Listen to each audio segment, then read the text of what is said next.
Hello, everyone. Welcome to the Blown Away Podcast. Hi, everybody. How are we? Why are you so somber? Because I had finally come down from the high of watching one of my favorite animated movies today. Oh. For the first time. You mean now it's your favorite anime movie? Gotcha. Yeah. Nice. I watched Kung Fu Panda today. Yeah. For the first time, and I really loved it. Really good. Like, a lot. Some great stuff in it. It's a good one. Yeah. It felt like it was a movie made just for young Eric, who didn't see it until he was 36. No, great movie. I had a lot of fun watching it this morning. So It had like so many great things for me. I mean, it's a really good animation. It's about martial arts, and it had Jack Black, who I'm a giant Tenacious D fan. So pretty great. Very nice. yeah, I'm excited for the sequel movies because like I know the first one. Like I'm more familiar with it. I don't know the sequel movies really. Yeah. I think I've seen at least one of them, but I don't remember. I want to say I've only seen the first one. I certainly haven't seen the third one. Mm-hmm. So kind of like How to Train Your Dragon for me. Like I remember the first How to Train Your Dragon. I don't remember the second and the third. So But you've seen them, you think? I don't know. Mainly it's just been like kids will have it It's on been at around home. when you've had kids. I get you. So it's like I don't think I've sat and watched Nightmare Before Christmas. Yeah.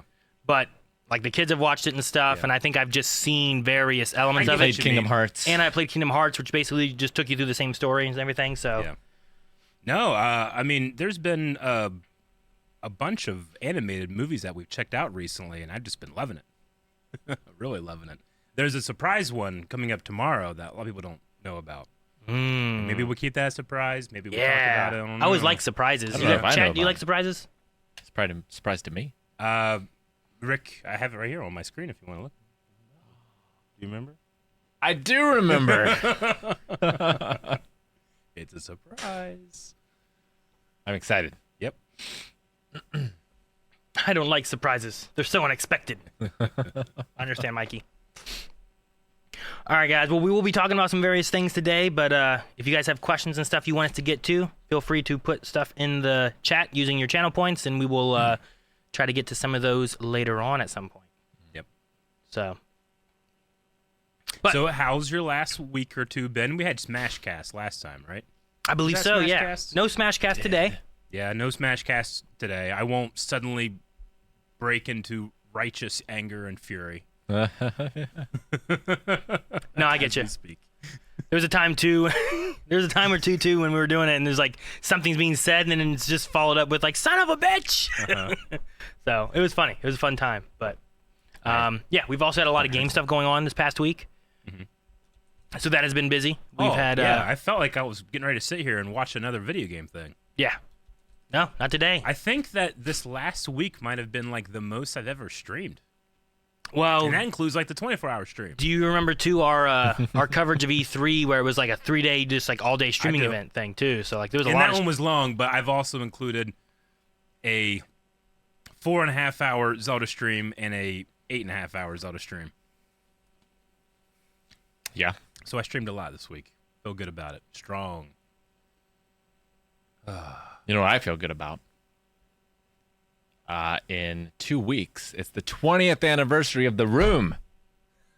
20. That movie feels like it's both ancient and recent. It's So timeless, I is what you're think I saying. can believe that. Yeah. Timeless. Timeless, yeah. But yeah, The Room celebration. Check your local theaters because on Tuesday, the 27th, may very well be playing in a theater near you. It is us. It is us. Oh, near. Near enough. Yeah. yeah 45 minutes or so. Uh-huh. So, are you planning on going to that, Rick? Yes, I am indeed. He almost bought out the theater. I considered it, but I don't want to. I don't want to deny Rob that from others, yes. from others. I haven't gotten tickets for it yet. I don't know. I need to talk to Melanie. I should try to remember to do that. See if we're gonna see it because she's never seen it. Man, She's never seen it. I don't think Jancy's ever seen it. Yeah. Yeah. And then we found out recently that Jake has never seen it too. Jake's never seen it. So that will be Jake's first time. it'll seeing be the movie. my daughter's first time as well. Yeah, it'll be Jake's first time. It'll be my daughter's first time seeing it as well. So excited. What Very kind of? excited. Are you expecting like a large turnout there, Rick?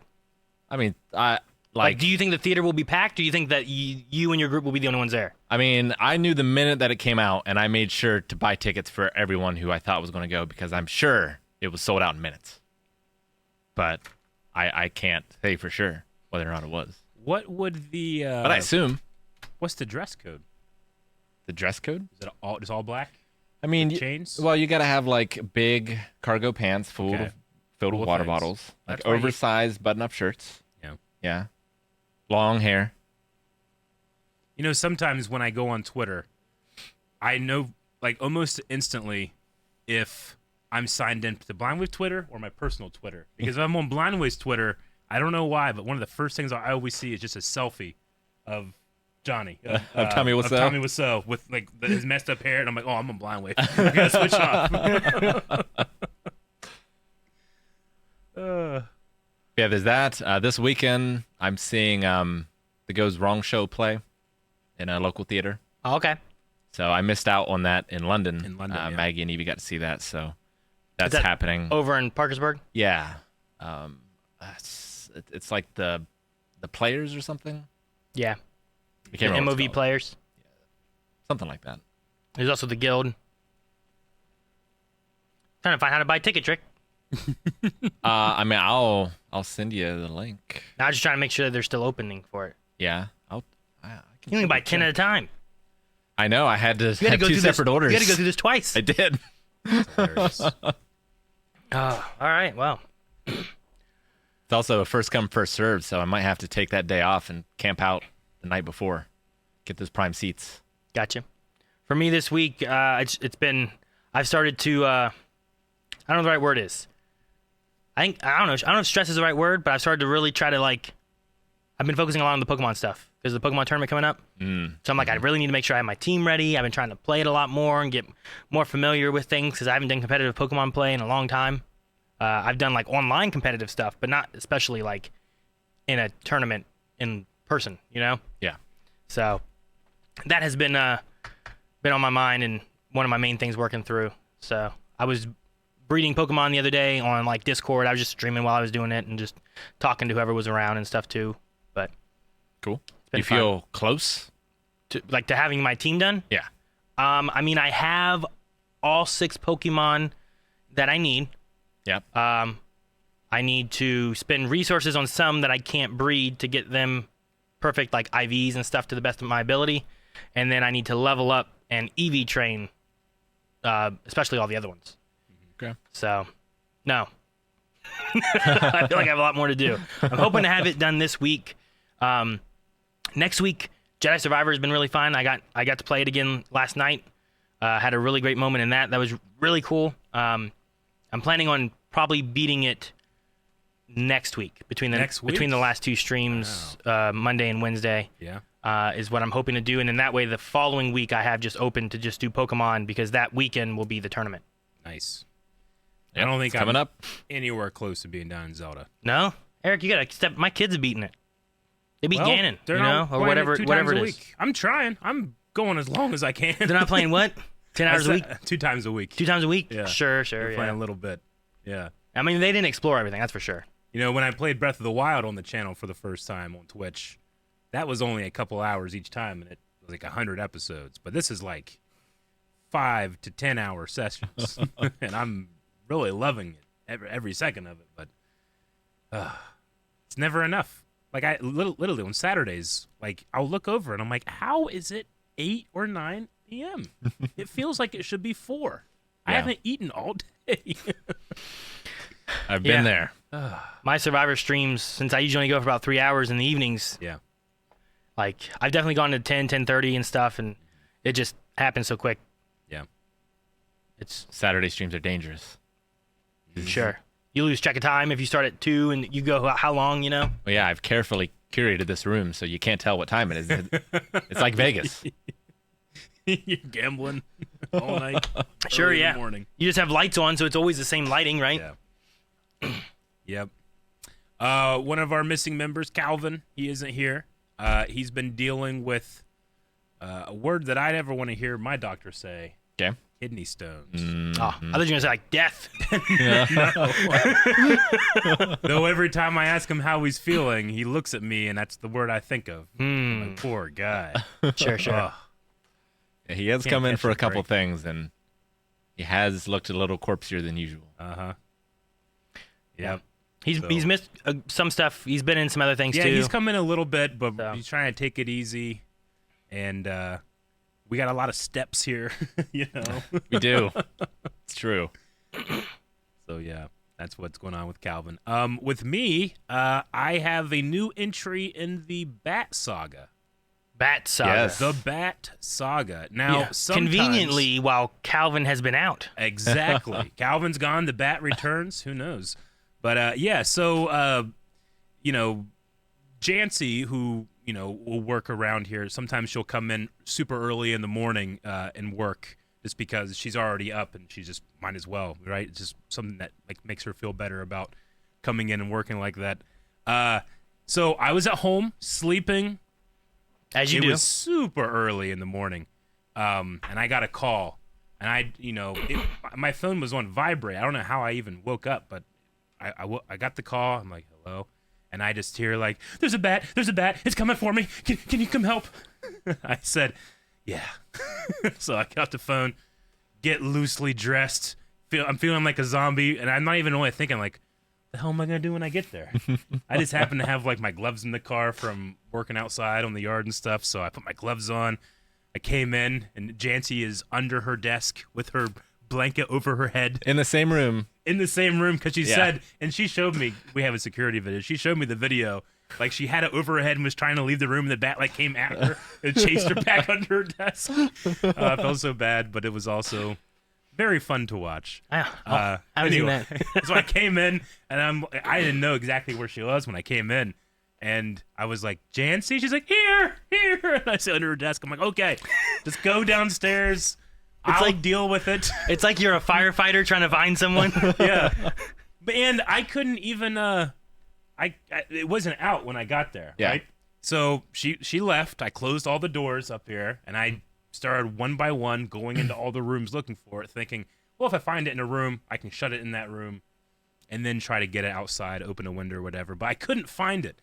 I got to the point where I was all the way upstairs, and the only room I hadn't checked was that little bathroom storage area. Yeah, the Candyland bathroom. Yeah, the Candyland bathroom. Like in that has like a little closet, but like the angle and stuff, I kept thinking like, if this thing comes at me, it can only hit my face. It can only hit my face. And I had like this PVC pipe foam stick that we used to use for like lightsaber choreography and stuff. You could call it a bat. You can call it a bat. Like if you get hit with it, like it doesn't hurt per se because it might has sting. padding on it, but it can give you a good old Sure. hit. So I had that just in case.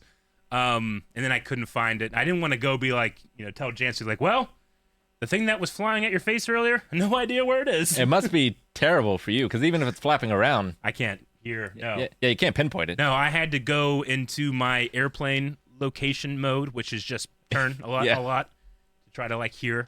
Eventually, it was in the big room. It was moving around. I opened a window, trying to direct it to the window, and suddenly realized why Jancy was so scared and went under her desk, because something about this bat. You see, mostly I see bats and they try to avoid you. This one felt like it was coming at my face a lot. Yeah. Really? And I just go, hey, don't do that.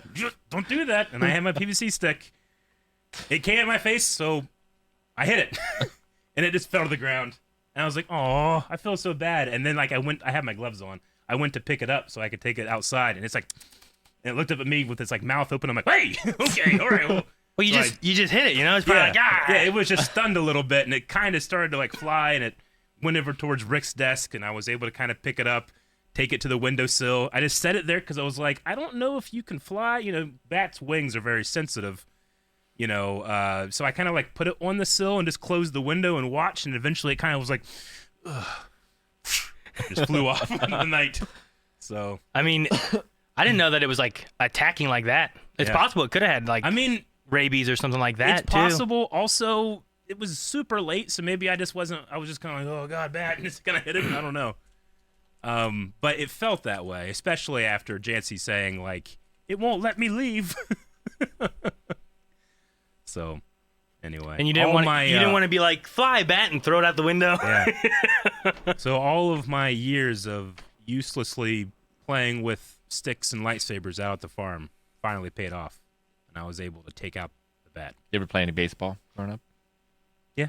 Okay. Yeah, I played some baseball. Probably helped. I stopped playing it in Pigeon League because I broke my collarbone. Now you're in Bat League. Yeah. But yeah, my coach hit a line drive. I was playing I think I was playing right field. I was playing right field, line drive, hit my collarbone, broke it, and then ever since I would go up to the plate, I just would feel that pain, and I just couldn't do it anymore. So yeah. I ended up quitting playing baseball. I got which I always found to be the easiest sport. I think in second grade I was playing baseball and I was outfield, and someone I think it was during training, practice before the game, and they were just like, all right, everyone, to get a ball here, and they pop it to you, right? Yeah. They're like, all right, Aaron, here comes, and it popped it up, and I just missed it, hit me right in the face, knocked out a tooth right then. Ooh, hurt real bad. I think I sat out for 4 innings or so. Yeah. And then went back in the middle of the game at one point, but later that night I lost another tooth. But luckily, like I said, it was second grade or so. They were teeth I hadn't lost yet, so yeah, that was good. It is good, but sucks. But is it a coincidence that I hit that bat with a bat, and then Calvin came back and he's injured? I'm just saying. You know what? You hit that bat in the dick. Yeah, that explains it. Yeah, I think so. I think that's what they call science. Could be coincidence. There are no accidents. This is how you get witch trials. Right? Yeah. What else we had been going on? There was news that I heard, Eric, that involves more so you and me. I don't know if you've heard it or not yet. But it involves, I told you. Involves shows that we watch. I did hear something from somebody saying that there's news about this show. Don't look at it. Oh, okay. They talked about I'm assuming it's coming back. Sure. But they also talked about apparently there's acting announcements or de-announcements or I something. haven't heard about that one. Yeah. But okay. it is about the returning of the next season for Superman and Lois. Yes. So they will be getting another season. Yeah. What might be a last season, but if that's and it's 10 episodes is what I heard too. I haven't heard. All I know is that there's supposed to be another season. Yeah. There's also supposed to be budget cuts for it happening.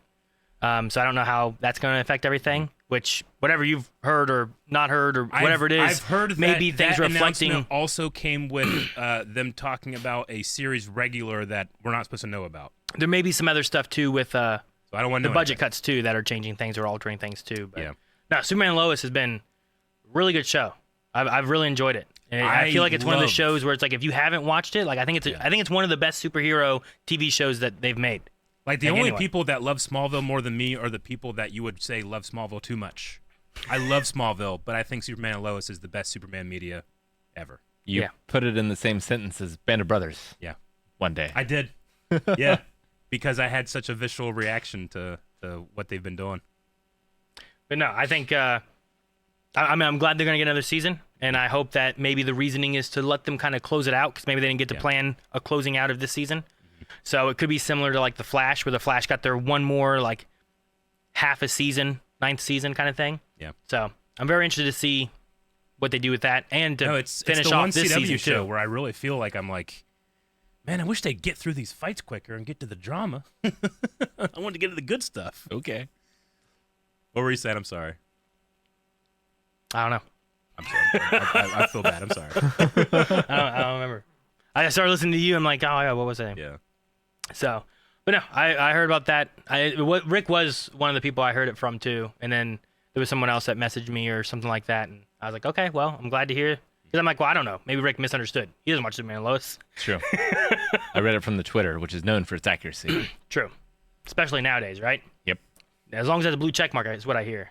It's safe to read. Although, props for Twitter, they do have the whole, this has been disproven thing. So, seeing that.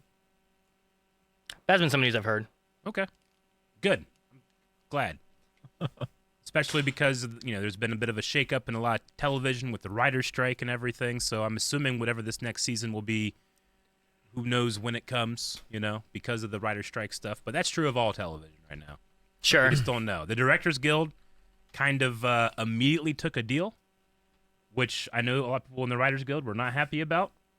But then there's also another guild that's still on the verge of striking too. So it's very, it's one of those things where like us as a reaction channel, we have to be aware like, hey, some new content, it might, we heard about all these Disney properties being delayed. Yeah. Right? Like I was about to Star say there was Wars, also news Marvel. about Marvel movies. The Like, Avatar movie is going to be like, Yeah. the last Avatar movie is like in 2030 something Yeah. now. Like Yeah. 2036, Yeah, isn't it's it? crazy. but I heard a lot of the Marvel movies, the movies especially, are being delayed and pushed back. Yeah. Most of them are months, but some of them are more than that. Yeah, the Screen Actors Guild, that's the third one. We don't know what's going to be happening with that, but I mean, the writers one is already a big enough deal, but if the Screen Actors Guild also strikes, we could definitely have a dry up of content. Now, also to be fair, there's so much stuff that we've never watched before. Like, we've already announced this month we're going to be reacting to Rome. That's an older show that I never got around to, and we're already a couple episodes in, and there's a handful of characters that I don't think I'll ever forget already. Sure. It's a couple episodes in, so Yeah. there's always going to be something new to watch. But I just want to put out there for the people that are striking, like, I hope that they can hold out long enough to really get some significant change and help their careers like that. Sure.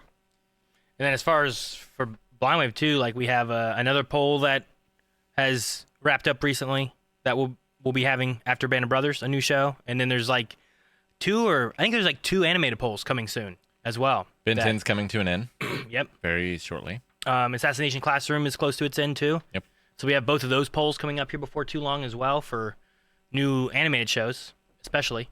Mm-hmm. So whether that goes into the next Ben 10 or something else, and then I don't know what to expect with Assassination. Could be anything with that one. Could be. But yeah, some new shows coming in general as well with polls. So if you guys aren't, make sure you guys are watching. Usually I think we put out on Twitter and also on Patreon too when we have new polls or a video on YouTube. And then make sure you guys help with voting on those. And there's always image on blindwave.com as well. Yeah. That will link you to the poll. But we've had some really close polls lately, especially. But I was trying to look up the Disney postponements that I heard about, and a lot of the movies are moving. The new Captain America movie is from May 3rd, 2024, pushed to July. Thunderbolts is delayed back to December. Blade is February of 2025. Like, there's a lot of these that are being pushed back. So, but I haven't heard anything about like Ahsoka being changed or altered at all. I think it's far enough along that they should be good on that I one. mean, anything that's filmed at this point is good. Yeah. Or anything that has had major writing duties done, the studios will insist that they continue to go ahead and film those. Now that the Directors Guild thing is done, if the Screen Actors Guild strikes, they can't. But they can move forward with stuff that is written. To be fair, a lot of shows still have writers utilized throughout, even post-production. So those shows or seasons can be stunted because writers aren't available. You can just fill in all the blanks with AI. Yeah, you could do that. I don't know. I'm hoping it doesn't mess up some shows, because I remember the last writer's strike back in, like, what was it, 2008 or so? It was a while. Around then. It was somewhere around then, because I remember being in college, and I'd been watching Heroes, and then Heroes got hit really hard with the writer's strike. And I feel like that's one of the shows that I thought had such a good first season, and then it was after the writer's strike that things it never felt like it recovered. Like, they kept trying to push through, and it didn't work out. But we also got Dr. Horrible's sing-along blog. Thanks to the writer's strike. Do you guys think that we'll get something like that this time with, like... Man, a sequel. Please. Please. I've been waiting so long. See, the big difference between 2008 and now is there's just so much more media to consume. Sure. I think that, it's definitely going to have an effect, but a lot of people will just go to alternative entertainment, YouTube, online creators, Sure, because with YouTube... They're not part of a guild. With YouTube, they're not part of a guild and whatnot, so you don't have to have that element. They can keep making content. 2008 or 2007 or whatever it was, like, a lot of weird stuff on television, like all the late night shows, like they couldn't utilize writing segments. Yeah. And most of them, it was terrible, but stuff like Conan O'Brien, who thrives on chaos, and like that was some of his best stuff he ever did, you know? So sometimes creativity comes out of constraints, so I'll be interested to see what happens, but mostly, I just hope that it's not. This one seems pretty big, especially mentioning AI, mentioning streaming residuals. Like, I think that the shift back in 2007 is nothing compared to the shift that's happening now. So I also hopefully think they can get some good stuff in those contracts. with the way that the industry kind of is now, especially with streaming, it's not about having that time frame. Like, you're not slotted right on, I don't know, ABC or whatever, where it's like, this is when it's airing. We need to have it ready, and it needs to be up for this time slot, right? Yeah. There's streaming, so like, if Ahsoka needs pushed back, it's not like it's already been airing and we need to have it. They can just push that back, and it's not like it's, well, that slot is empty now. Yeah. Well, yeah. It's How just long did they push delayed. back Black Widow Sure. as an example, right? Yeah. I mean, that's a movie, but It's a movie, sure, yeah. But Blossom in a chat has a good point. We always have anime. You have always anime. Yeah, you're That right. won't be affected by a U.S. writer strike, Mm-mm. unless translators. well, sure. What about where do voice actors fit in with anything? Like, is any of the guild stuff within I them don't that think would they cause? have a union. No, yeah, it's definitely not SAG. I think they might need one, considering some of the stories that we've heard in the last year or two. yeah, especially think they have for anything. anime dub artists Yeah. for sure. You just Google Translate the anime, Rick. That's what someone was saying. Maybe. But yeah, I don't know. We'll see how the effects of everything happen and what goes down with all of it. But if the voice actors don't have a union, yeah, maybe it's something they might want to do, because there has been some crazy stories that we've heard recently that may have helped that, right, or assisted with that for Yeah. some voice actors and whatnot. Yeah. So I don't know. We'll see. I think it's you, Eric. Is it me? Yeah. Okay. It's the second time I've heard that. All right, my bad. It's okay. What are you doing over there? I don't know. He's hearing something, and I can't hear it right beside me. I think the AI is talking to us. Is his phone making noise? Yeah. Okay. Oh, it's my Bigsby. No, Bigsby, shut off. My AI assistant on my phone. Sure. So you're not incorrect. I was working on its programming last night. In America, our former president was indicted. Sure. Big deal. It's happened before. Yeah. So No, I've heard about that's that. been weird. I've heard a lot of arguments about it being like, we've never done this to a president before, and I'm like, well, we should start at some point, like, I don't know. It was there was a similar thought I heard with like just the idea of like, well, it's not fair. There was stuff with like loans and stuff that have been going on where like we're gonna forgive loans for student debt. Yeah. And then it's like, Right. well, we're not going to do that because it's not fair to the people who've already paid it off, and people being like, oh, well, we're indicting this president. We've never indicted a president like this, before. It's And like telling a cancer patient that, well, we have the cure, but we're not giving it to you because a bunch of people have already died of cancer. it's exactly kind of the idea that I thought of too. Like, Okay. Sure. Good argument. I don't think that there's So a. consistent. I don't think it works where. Yeah, I don't think it works. I don't think it's just because people previously didn't have that. Yeah. It's the same idea of any kind of cure, right? Like, we didn't have the cure until we did. So just be like, well, it's not fair to everyone who died before that, before we figured it out. Yeah. So we just won't do that. I mean, in terms Or, of fairness, like the other one I heard was like, I'm saying Joe Biden and Mike Pence both had people say, "Hey, you have documents you shouldn't have. Can Yeah. you please give them back?" And they said, "Yeah. Oh my God, thank you for giving me the chance." Trump was like, "What? No, I don't have him, and you can't have him back." Well, I think he also was like, I don't know about fair. I don't know. I think he also was like, here's some of them, right? I think he gave some back, but not all of them too. Yeah. So I don't know. I don't think it's necessarily like the fairdom's not that we're going after him. I think the fairdom is that, well, he didn't give them back. Sure. Yeah. No. I don't know. We'll see. This one's a little bit different. The last indictment was a state indictment. This one's in federal. And federal turnaround is like 90-some%. So Yeah. I don't know. Yeah, for conviction. And that's not even including the Georgia indictments that are going to be coming down and the January 6th one. So he has two more to look forward to as well. Sure. And I don't know. I don't know how, I'll let the courts decide. Yeah. I trust in the justice system to a point. Sure. I get what you mean. And like, I had the same point too, because a lot of people, I've been having some debates and stuff on like Facebook and everything with people, and they'll be like, oh, well, Biden's done this and whatever, all these other things and stuff. I'm like, well, that's fine. If he has, then I would want him to go to jail too. I'm not against presidents going to jail in general.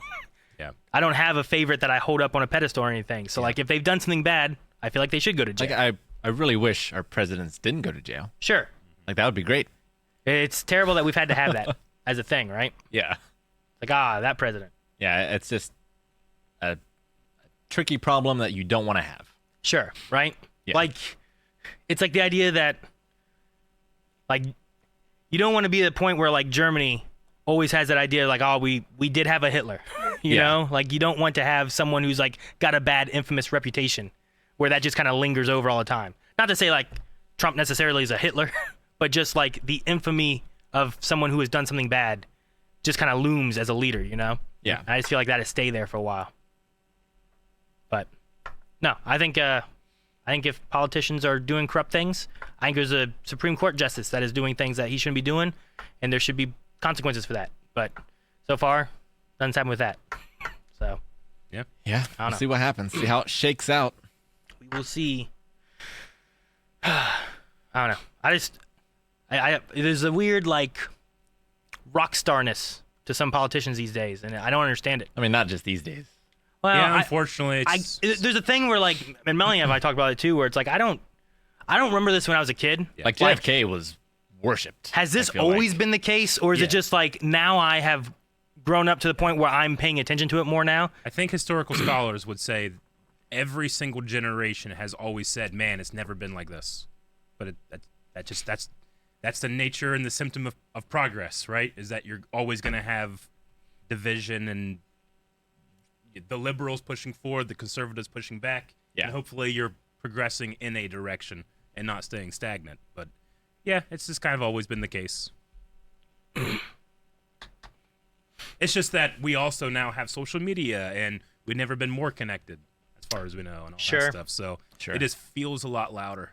I also wonder too if like there's never been more misinformation though. Yeah, sure. Like- yeah, I mean, But there's never been it's better easier to ways spread it. to source your, like you also have all the information in the world. well, like if you go back and you read like newspapers from Civil War era and stuff, like there's tons of misinformation. Sure. Like that's why I'm wondering if there's never been more, because like I find it a ton now, but I also didn't know when all we had was a newspaper Yeah. that if that was true or false, right? I would just probably take it as truth. Yeah. And I wouldn't know a difference. So there's both the give and take. Like what Eric said, like there's an easier way to look and try to source it and see where it came from. But while also I agree to that point, apparently other people don't, I mean, the Facebook memes are enough truth for them, you know what I mean? Yeah. And I'm like, I don't think we should follow just that. Like look at something else. But I mean, ever since we came up with the concept of beliefs, I mean, beliefs are what you filter your knowledge through, and you don't get to choose what your beliefs are. You are convinced or you're not. You can be convinced that a belief isn't true and that you can change your belief that way, but that takes exposing yourself to new information, and unfortunately, you can be convinced by bad reasons. sure. Hopefully, you're convinced by good ones. And I like to think that with the access of and freedom of information that we have now, like, hopefully that puts us in a better condition, or position, Yeah. 'cause, direction. like at least maybe you have access to somewhere else. Yeah. Like if you live in a small rural town, like everyone believes a thing, Yeah. like you just are never even exposed to anything else. Sure.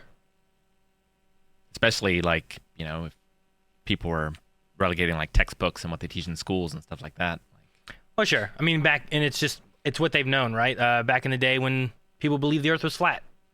And then people were Back in the day. Well, sure. And it's crazy. I keep seeing more and more people where like, I'm assuming they're trolling, but I'm so afraid they're not. You know what I mean? No, there's people that genuinely believe it's not flat. It's not round. I saw a new It's person their- recently who was talking about that, and like their belief fell into the idea that they think that there's what we know of the Earth, and there's like an ice circle around it, which is like when you hit Antarctica, like that's the ice circle. But you have to pass that, and then you get to more Earth that we haven't been able to get to, and it just keeps going in a flat plane.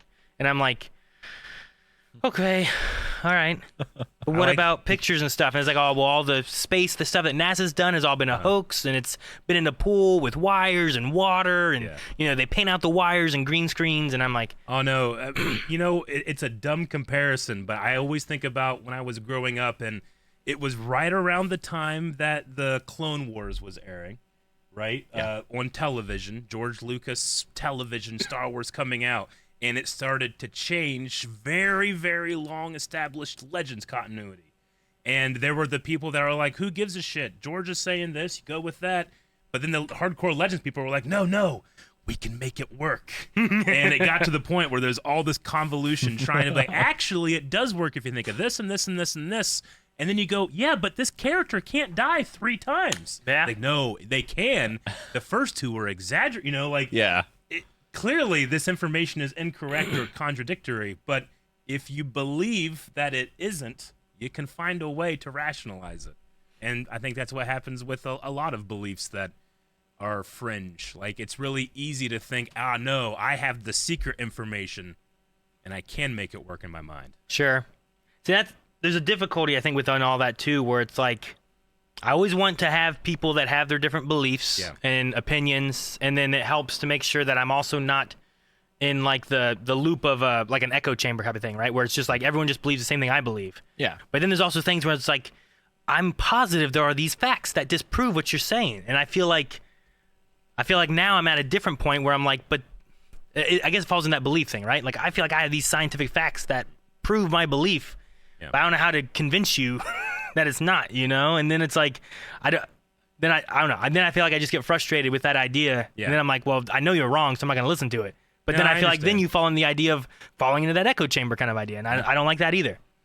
So there's trickiness there for me. Sure. I mean, the best thing to do, in my opinion, is just trying to continue to look up the best ways to learn, not necessarily what the facts are, but the best way to examine facts and to decide if they are in fact facts. Yeah. How to research, how to source, how to see where those sources come from. Yeah. And it tends to be that the scientific method is pretty reliable. Like it brings in ideas that don't work and shoves them out. It's not too bad. Not to say that some other methods don't work as well, but one I feel like is more reliable. Sure. Yeah. No, I get you. Yeah. And besides, all the theories are wrong. Earth is on top of a giant turtle. Turtle? Yep. We I read a book We about that. just haven't gotten to the edge of it yet. We haven't found it. Someone was saying that there's like a flat Earth documentary. Yeah, it's Behind the Curve? Yeah, they said Behind the Curve, and Yeah. they said it was funny because they accidentally proved that it's round Yeah. in the I've seen a clip documentary, from and that. I'm like, what? Yeah, so I'm like, I need to watch this. try, well, I guess I won't spoil it for you, but they try an Sure. experiment, and it doesn't go the way that they... The way they expected it to? Yeah. So the science disproved it? But they have an explanation. Oh, well, see, that's the thing. They always do, Yeah. right? Yeah. Like, I've seen people where it's like, look at this ball. When it rains, the water falls off it. But when you have a plate, it pools, and that's how we get oceans. And I'm like, but what about gravity? Like, that does not... I don't know. Or, like, momentum, right? Like, I could open this and twirl it around and have water in it, and the water is not going to spill at the bottom. Sure, right? So, I don't know. But there's always that... But this proves it. But that's because of this thing I'm going to pull out of the air. It's like, all right. I don't know. No, I wanted to believe dragons existed when I was a kid. Yeah. Like... I mean, considering that almost every ancient culture around the world had some type of depiction of dragon. Yeah. I think that's interesting. But it could also be that they all found some dinosaur bones. Like, what the hell is that? Yeah, it used to be a dragon, But right? I also didn't base my political system on Yeah, exactly. Like, dragons Yeah. or my laws. Like, if I don't believe that Caesar existed, I'm not going to hell or something like that. Yeah, I get you.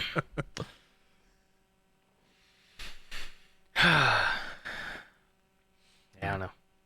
Yeah, I don't vote for dragon stuff. It doesn't change my vote. You don't vote for dragon stuff? Yeah. It'd be fun to believe in dragons. We don't know. Earth's been around a long time. Long No, time. I There's get so you. many there's more mysteries than there are answers. Sure. You know, like those 1,000-year-old dinosaur bones. What? Oh yeah, I mean it's only my own personal experience, and I'm not knocking anybody that went a different direction than I did. But growing up where we grew up, the predominant religion, what it was, like I feel like I kind of got ensnared into the fundamentalists, specifically the religious right trap of my local church. You know, recruited a bunch of people. They all went over to Liberty University, which was Jerry Falwell's university. I thought I was doing the right thing because I was hardcore Christian. I was, you know, insufferable. How I am with Star Wars now is how I was with Christianity then, Yeah. right? Like once I lost that part of myself, I had to replace it with something, and there you go. But yeah, I went my first day at the university. I'd moved to Virginia, and I was nervous, and I was around all these people that all were so like-minded, you know. And we were going to go over to the Science Center because they had a showing of a like 2,500-year-old dinosaur bone, and I go, that doesn't make much sense. And I suddenly realized, like, oh, they got me. That's why I'm here. I'm paying tuition to crazy people, you know. And it was really just like a political thing more than it was an educational thing. So Sure. it was one of those things that kind of like shocked me, being like, oh, okay, let me re-examine. What's my null hypothesis? And then that was that for me. Yeah. Yeah. But that was a huge like departure in my life where I had to suddenly be like, oh my God, that system was set up for people to get people like me. Mm-hmm. You know? For Aaron and I don't feel like religion touched our schools too much. Like the textbooks were secular textbooks. Like there was like prayer sometimes, and you said the Pledge of Allegiance with God and everything. But Sure. Other than that, there wasn't too much. But you know, went Yeah. to church every Sunday, No, Sunday school, all that Yeah. that stuff. I grew up Catholic, and then around in high school was more evangelistic ministry, non-denominational Christian. And I would just kind of visit a bunch of churches with my friends, and decided like this is what I want to do. Like I was memorizing as much of the Bible as I could Sure. because I'm like, this is the Word of God. Mhm. How could you not have it memorized? The Creator of the universe, like, is responsible for this. Like, I would be shocked when I would learn people like, oh, I haven't read it. Yeah. Like, you believe it's true though, right? Like, yeah. I'm like, you should read it. You should read it. You should read it. And I still think even after that part of my life, like I still actively search out like podcasts, and there's a fantastic new podcast I started listening to. I think it's called Data Over Dogma, and the guy that runs it, he's a Mormon, and he's a believer, but he for profession is a biblical scholar, and in that regard he is completely secular. Sure. Like in terms of his education, it's fascinating, absolutely fascinating, because the guy is fluent in Hebrew and Greek, and you know has the actual information, not just the stuff people want you to think, but no, here's what we know in terms of these writings, and it's as a historical podcast, it's really really cool. Yeah, yeah. What was it called? Data Over Dogma. Data Over Dogma? I found him because he has a pretty decent TikTok. Okay. Yeah, and then I got on his podcast. There's been some interesting like pastors or priests or different people who I've found who like have interesting takes that I feel like are different from what I typically learned when Yeah. I was growing up and stuff too. Which is another one of those things too where like, Rick was talking about like went to, Sunday school and pledge allegiance at school and all that kind of stuff too. And I'm like, it makes me think about the arguments going on now talking about trying to indoctrinate our children. And I'm like, isn't that basically what I tried to grow up in? Was like, why was I doing the Pledge of Allegiance? That wasn't my decision. I was told to do it. Yeah. Going to like church, I wasn't my decision initially. I was told to do it. Like it was like bringing me into what everyone else just already did. It wasn't like I made my own decision for that until I got older and decided like I wasn't going to do that, Sure. And I spent time I did Sunday schools when I was really young. I did some Bible groups. I did some various churches that were, sometimes I don't even know if they had a specific denomination. I'm like, I don't really know. It's just Church of Christ, whatever that is, And then I also dated a Catholic for a while, and I definitely went to like Catholic mass and stuff like that too. So, and I have family that are Catholic, so I've had little dips in with Christianity and various things and stuff too, but some of those I'm like, I didn't feel like people got a choice. They were just kind of like, when you baptize a baby before they even understand why they're being baptized, to me feels weird. I mean, it's the reason we have 30 to 40,000 different denominations just in Christianity alone. Sure. Because someone will be like, well, you shouldn't do that to a baby. You got to wait until they come of age, right? If you look at this and then they break, and that's happened thousands and thousands of times. It would be nice if, in fact, that was real, that we could maybe get like a new update. Sure. I think 2,000 years is a long time to go with no update. No, I agree. No, like I know with Melanie, especially back when we were doing homeschool and stuff, like part of the things they talked about is she talked about like there's Muslim beliefs and there's, here what Jewish beliefs are. And like we talked about like there's more than just Christianity as a religion and what people believe to be, Those three major religions are all Abrahamic religions. They all stem from the same region, the same God. Yeah. Allah, God, they're all the same entity. Yeah. Though you can say, if you're looking at some of the older documents, that specifically Yahweh was more of like a war god, a thunder god, and there could have been what was called like the divine council. You had El being the father. There's a bunch of different things where like, you read the first verse of the Bible or the first chapter of the Bible, and God says, they can be like us. Yeah. Let them be like us. It's like, what are you talking about?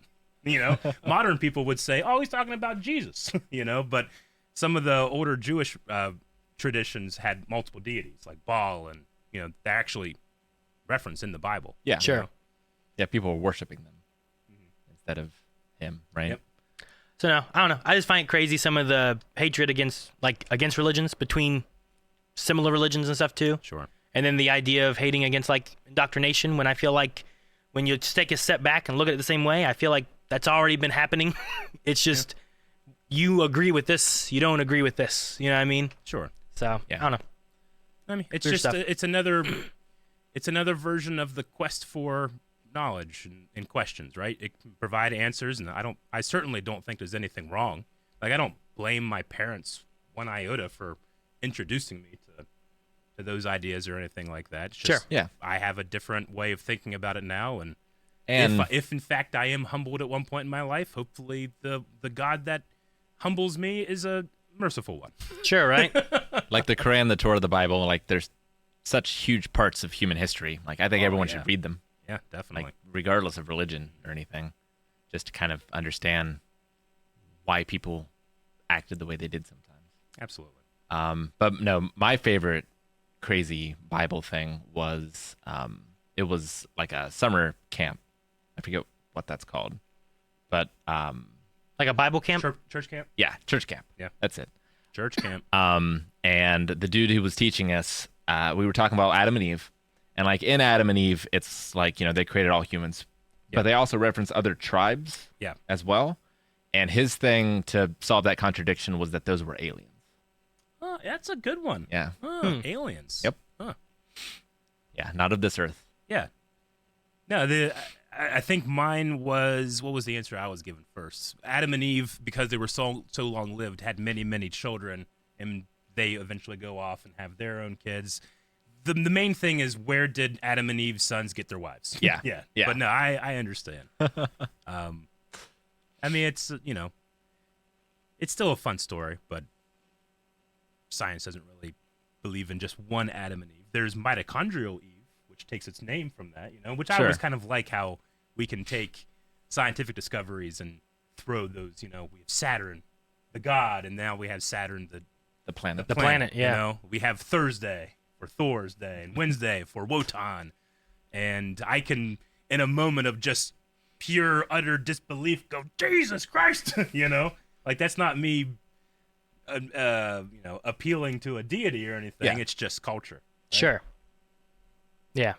And there's also the idea, too, of, like, taking God's name in vain doesn't necessarily mean that you're saying, like, damn it, whatever. It can also be, like, lying about him to make money or doing things like that, right? Like, Sure. that can be also the way of taking him in vain. Yeah. You mean like So- the Ten Well, just Commandments, when you were yeah. saying like Jesus Christ, like a lot of people are like, you're taking the Lord's name in vain or something. Sure.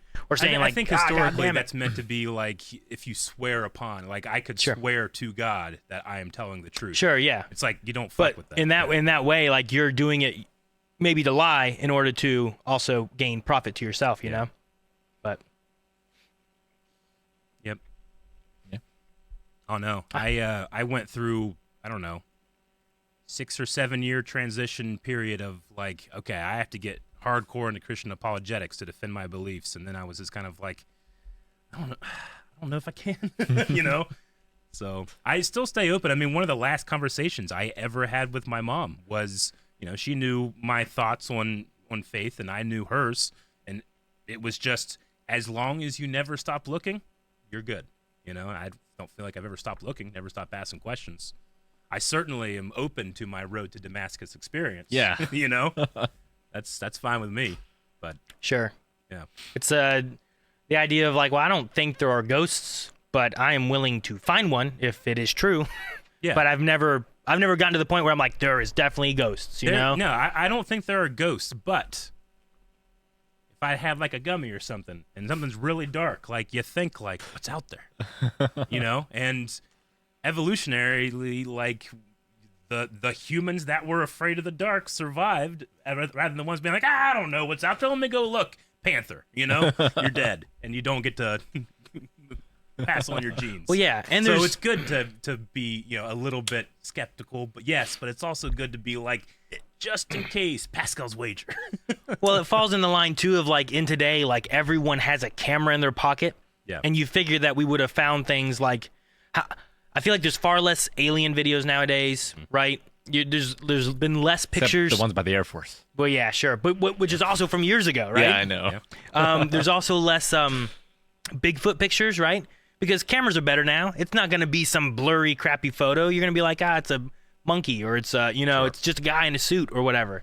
Like I feel like a lot of those things have been like, there's less of that stuff now because the technology is better. Yeah. Or at the very least, there is not a correlation of an increase as there should be, right? Sure, yeah. You would think with everyone having a camera in their pocket, you would see that many more Yeah. videos of ghosts or Yeah. pictures of Bigfoot or whatever the case is. And they make shows about that kind of stuff. There must be stuff in those shows. Sure. So, and then there's also, there's most things I see nowadays. I'm like, well, there's CGI, there's digital effects that are being added because they've gotten so much better.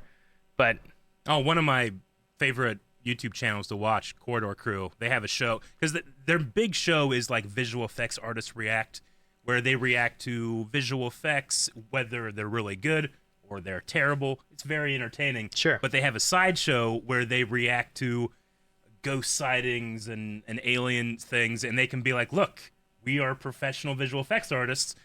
These ones, we know what they're doing. That one, I don't know. I'm not saying it is. So but it's like I can't tell you what's happened. it's like Penn and Teller fool us. Yeah, or little bit. Doctor, man, what's the guy with the half a face that's silver? huh? Captain Disillusion. You ever seen Captain No. Disillusion? No. Write down Captain Disillusion and watch some of his YouTube videos. I truly think he might be, in terms of like longevity, one of the best YouTubers to ever exist.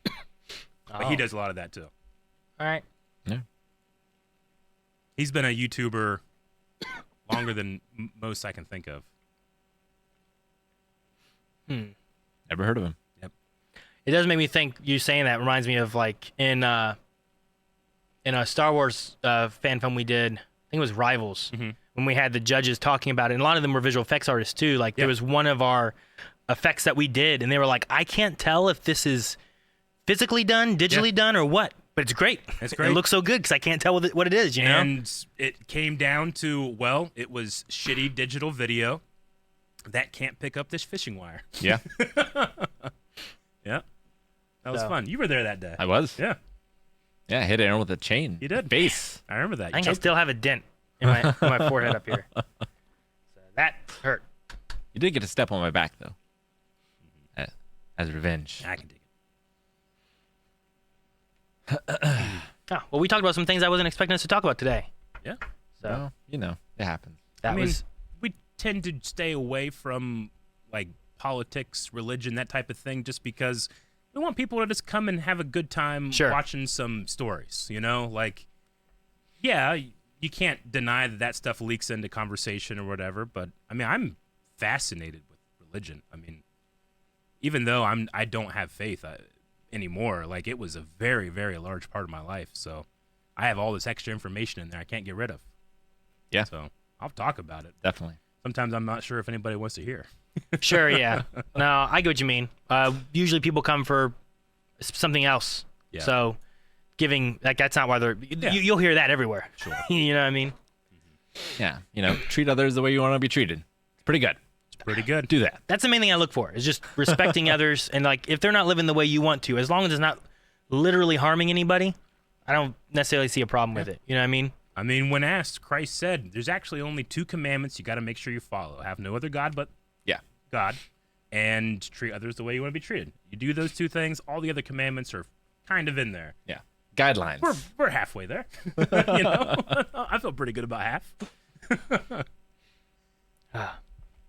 Someone's like, what if we want to be treated badly? Then what? Then I'm sure there's a bunch of gods out there. You can find one. I agree.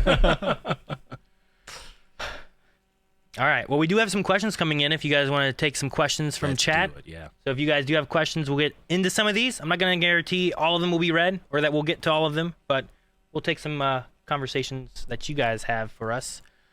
Shiraz Saeed wanted to know, do you guys think convenience is a necessary crutch of storytelling, or being too convenient is a fair criticism of media?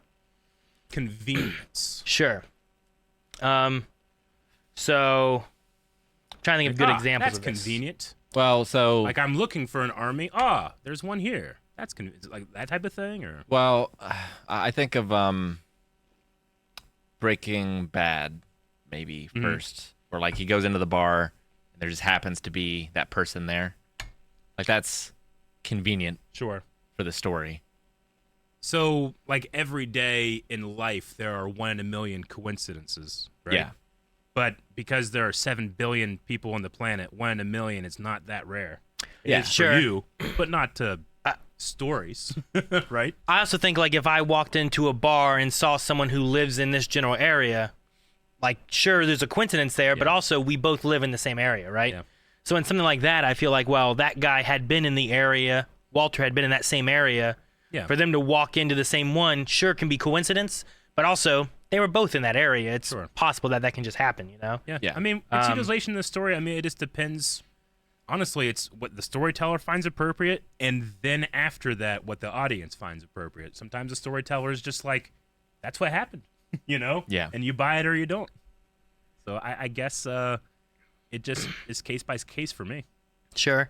Yeah, I mean, some of the situations, there's, Mandalorian, like, I guess one of the things is, like, having, like, a main character, right? Like, is convenience also like, oh, well, this guy gets out of this situation, well, he's the main character, you're not going to kill the main character, right? So, like, the Mandalorian, in a way, because he wears Beskar, like, literally has plot armor on. Sure. Because he can't really be killed that easily by anything, right? Yeah. Like, is that a convenient thing? But I also feel like that's just, well, that's part of the story of who this character is, you know? And why Well, and Mandalorians are so feared. He also earned it too. Yeah. Like, Sure. he didn't start with it. At the very least. No. He didn't just find it in a ditch. Yeah. Be like, hot damn. Sure. And I also think, like, there's an element, too, of you want a story, you don't necessarily want a story to end too soon. Like, you have, Game of Thrones did that with characters where you're expecting them to be a main character or continue on, and they just would kill people off. And it kind of had more of a realistic thing, right? Kind of like Band of Brothers, right? During Band of Brothers, we talk about how there's characters where it's like, man, I was expecting more from this character from a media standpoint. Yeah. But when looking at, like, this is based on a true story, and these people actually died in these situations, and they didn't just luck out. Yeah, not every human on Earth gets a satisfying ending. Yeah, exactly, right? So it kind of destroys that satisfying nature when you have your story not being able to continue and seem maybe too real. But sometimes things that end not in a satisfying way can, in fact, be satisfying sometimes too. Sure. That's why it's more case by case, right? Because if you're gonna have something convenient, it either needs to be something that, like, shocks you, is satisfying, or fills you with dread. Sure. Yeah. right? If it doesn't do one of those three things, yeah, maybe a second draft to make it a little more natural is needed. Sure. Okay. So like it could be necessary, but Or it might not be, you depending do on stuff like Pulp Fiction where you tell stuff out of order. Sure. And yeah, there's a lot of coincidence in there, but it's so satisfying to get these pieces of a puzzle that you haven't gotten a chance to see the whole thing yet. So Yeah. yeah, I think it still fits. I think case it's by a case. tool or a flavoring. It just depends on how you use it. Yeah. All right. We'll go over to Yizing then. Yizing says, I love that you guys are going to be watching HBO's Rome. To Rick, what is your favorite part of Roman history? I love learning about how they were as people, beyond their sort of mythologized, dignified reputation. Mythologized. Yep. They did some crazy stuff like Lupercalia. Lupercalia? I don't know that one. Pastoral Festival of Ancient Rome. I'm looking at it. February 15th. That's the day after Valentine's Day. Yeah, it's some sort of sacrificial, like, Promoting festival. health and fertility. Yeah. A lot of my interest has been the different battles and wars and like the way the military worked, things like that. It's kind of where my primary interest has laid, but I've touched on every aspect of it in some way or another.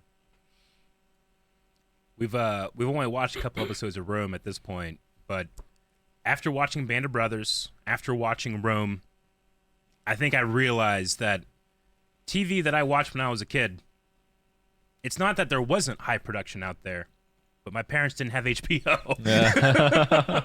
We had stars, Well, so we got some stuff. So I'm really loving that. I want to go back eventually and get like Sopranos, get The Wire, like these kind of like big giant seminal shows that just by nature of I had satellite TV and we didn't get HBO because I was out in the country. I just never picked those up. So I used to think like, oh yeah, production back then for television. Well, that's what it was. But no. It hits different on HBO. Yizing says, Lupercalia, naked guy runs through the streets hitting women's with a thong. I see it. Okay. I mean, watching Rome is interesting. Where we're like we talked about this today too because we watched an episode today, and I was like, I know this isn't like historically accurate, but there's different elements where I'm like, man, just the world has not changed. People just draw penises on everything, like there's elements that I see where I'm People like, use religion for their own means. Sure. Yeah. But I just feel like, it's the same as it is today, Graffiti is still just a big old penis. Now, I heard a really good description, not historically accurate, but historically authentic. Oh, Gotcha. Gotcha. Yeah. But no, HBO Rome has been fun so far. We're not very far into it, so I'm looking forward to you guys joining us with that. I'm not looking forward to the day that Titus disappoints me, but it hasn't happened. Not yet. Yeah. Fortune smiles upon him. So, how about Undead Wings, who says, I have loved watching you guys finally watch Community. It's one of my favorite shows of all time. My question is there a moment in the show that you really loved? Ooh, I mean, there's a bunch that I really love. I think there are some specific episodes that are just really good. But in a general sense, I really enjoy like Troy a lot in that. Well, and like, specifically Troy and Abed together for me. I was gonna say Troy and Abed because I like their duo and like their chemistry together. But there's also just Troy in general. Yeah, like you're right. It's not even just when Troy and Abed together. Like sometimes they'll all be there, and then Troy will just have something, and I'm just like, it's ridiculous, but it also just makes me laugh so much, and I love it. I'm trying to think how far you guys are because I don't want to spoil anything. We just started season 4. Yep. Oh, yeah, I'm good then. When Troy meets LeVar Burton. Yeah. That one was great. It is one of the ones that immediately comes to mind. Yeah. I love that so much. In terms of shock, it was when Josh Holloway just randomly was in an episode, the paintball episode, and he was played a cowboy. And I just, oh my God, Sawyer! Like, I feel like that was done just for me. But I mean, it's hard to beat. I mean, I know I had known the meme before, but it is hard to beat that that moment when Troy comes back with the pizza and everything's on fire. That's just such Yeah. a fantastic Oh, moment. it's so and funny. Seeing it actually in context of the show, it's even better. Yeah. The secret trampoline garden Yeah. in Greendale. No, like I said, there's certain That turns out to be a episodes that Nazi. I think just stand out a lot, you know?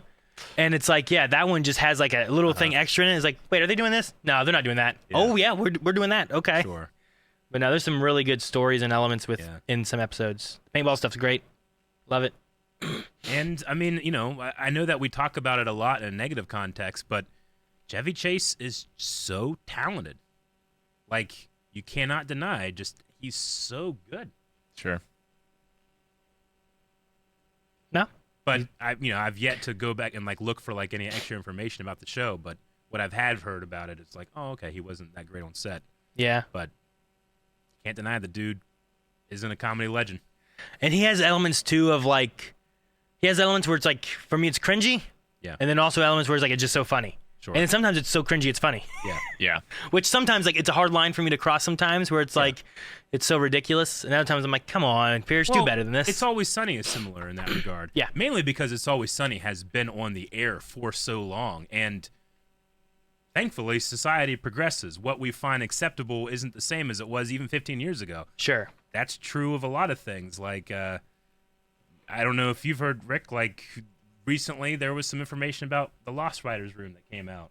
Yes. There's some not great stuff in there, and as a fan that had loved that, especially because I watched that, I think I started watching Lost when I was at Liberty University, you know, being Yeah. like, I'm not going to that class again. I'm going to watch Smallville and Lost, you know, or something. Until the semester's over, I'm going home. But there was, that hit me at a very special time in my life, and hearing about some of the stuff from the writer's room was devastating. And I don't want that to take away my love of the story, but damn if it hasn't a little bit, you know? Sure. I had to reach out to, like, immediately when I saw it on Philly D first, Philly D's video talking about it. And as soon as I watched it, I had to text Suraj from the Normies. I had to text Suraj, and he said, "Oh my God, I was just watching it, was thinking about you," you know?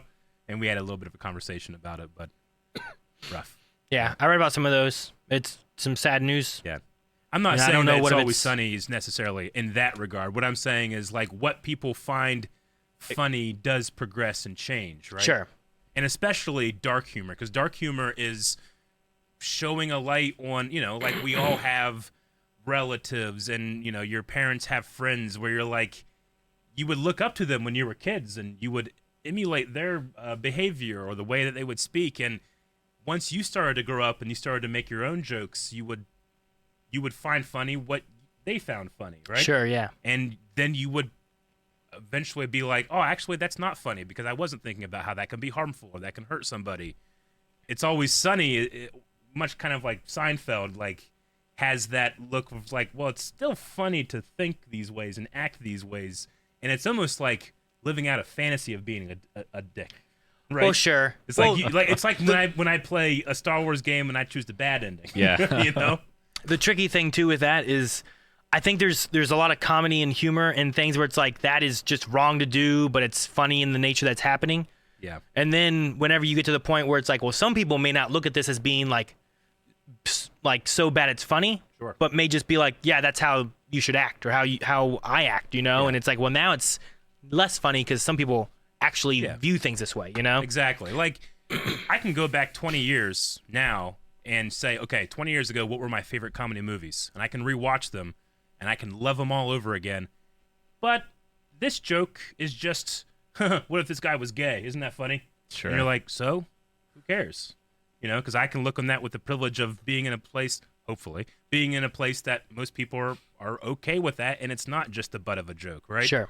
And the older I get, the more I'll look back on some of those and be like, I'll try to cut out the fat and keep the precious gems, but that's why, I love, something like Seinfeld because it was edgy, but it was also a sitcom on network and couldn't go too crazy. Yeah. Sure. Whereas like something like It's Always Sunny is like, where's the edge? Let's go look, or something like, any other dark comedy.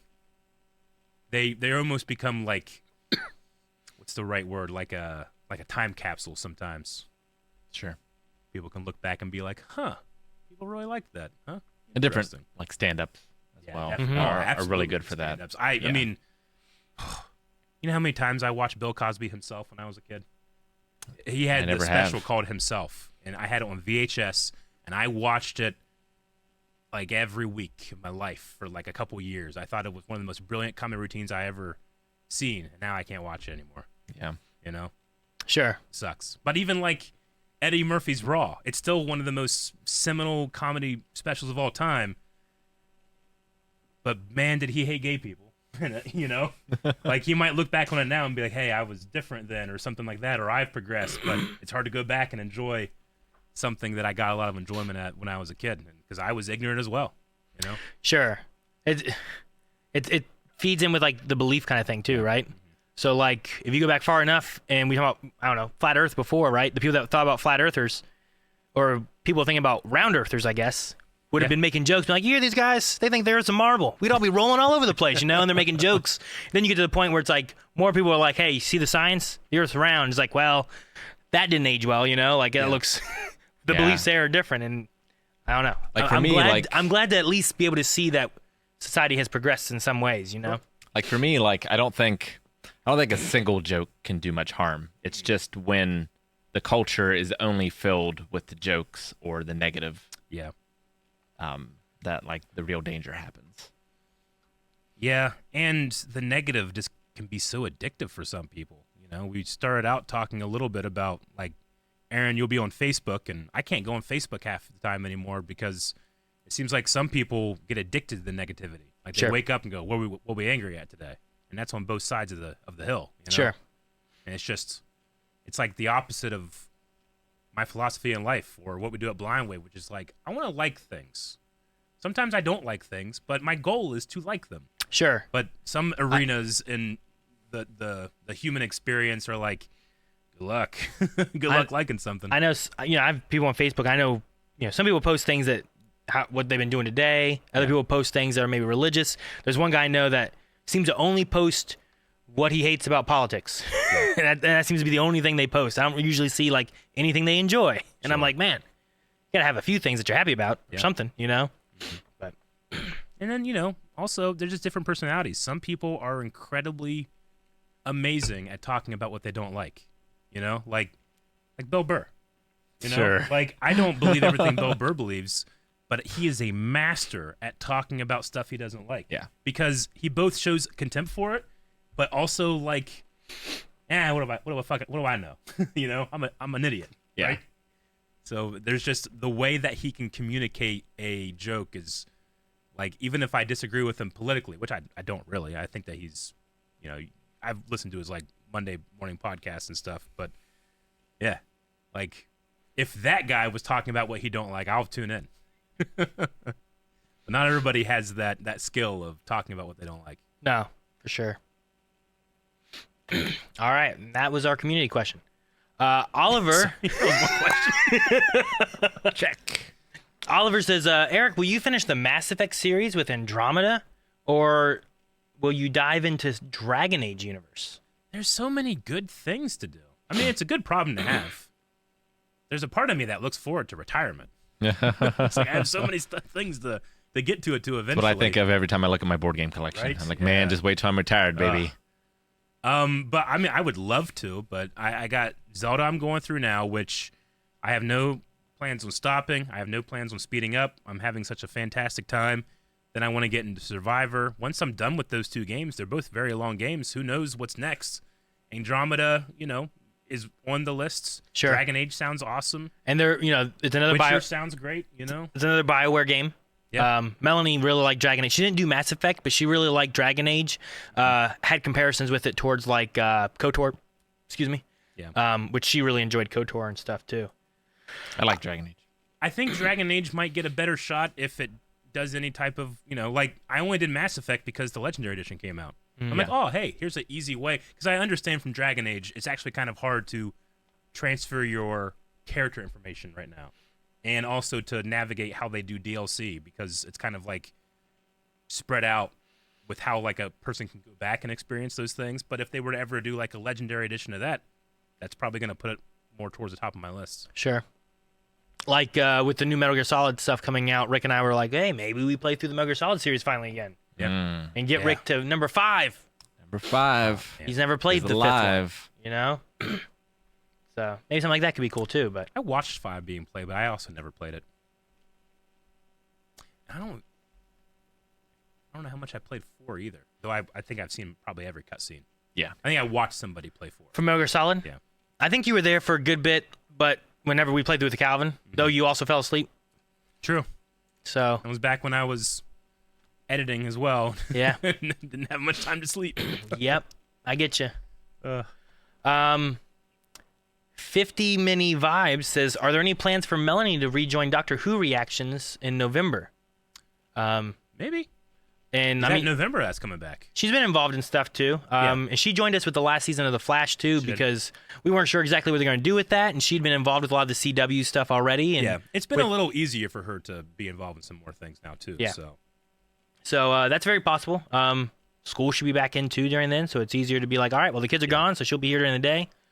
So yeah, man, I'm still reeling from that last Doctor Who thing that we saw. yeah, I need to double check and make sure that she has caught up or been shit. staying current with everything. Yeah. I don't know what the last thing she's seen has been, but no, I'm excited for more Doctor Who, and that's very well possible. Return of the I'll- be continued sound. I'll let her know someone was asking about her. Yep.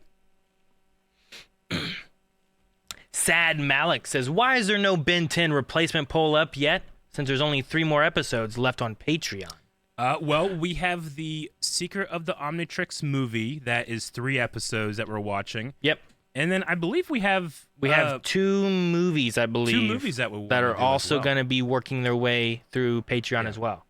Yep. So And then when those are done, we'll have the poll up, and well, not obviously there'll be not the when they're sequel done, but series yeah. will be on there. it's coming up soon. Yeah. So the poll for all that's coming up soon. And there is I think it's going up here within the next week or so. Yeah. So you guys should see it here before too long. I really enjoy when we turn Ben 10 on because, like, not that it's not a complex show, but it's an easy to understand show, and it's fun to just kind of like turn my brain off and enjoy it, Sure. as opposed to something like Dark, where I'm like, that brain better be on and firing on all cylinders, and oftentimes it wasn't. Speaking of Dark, we have a podcast about that coming up soon. Yeah, we do. I believe next week. next week. Next week is going to be all about Thursday. Dark. So if you've seen Dark and you want to talk about it, we'll be doing questions and all kinds of stuff. So make sure you guys join us in for that. But yeah, Ben 10, there'll be a poll up soon for that. Make sure that you're voting in it, especially if you want. Yeah. There's going to be whatever the next one is. I think it's Alien Force, as well as other animated stuff on there as well. So it's possible we don't continue with Ben 10, but if it gets enough votes, we'll Happened with Steins Gate. Go into Still that. breaks my heart. That's true. We still haven't done 0 yet, huh? Nope.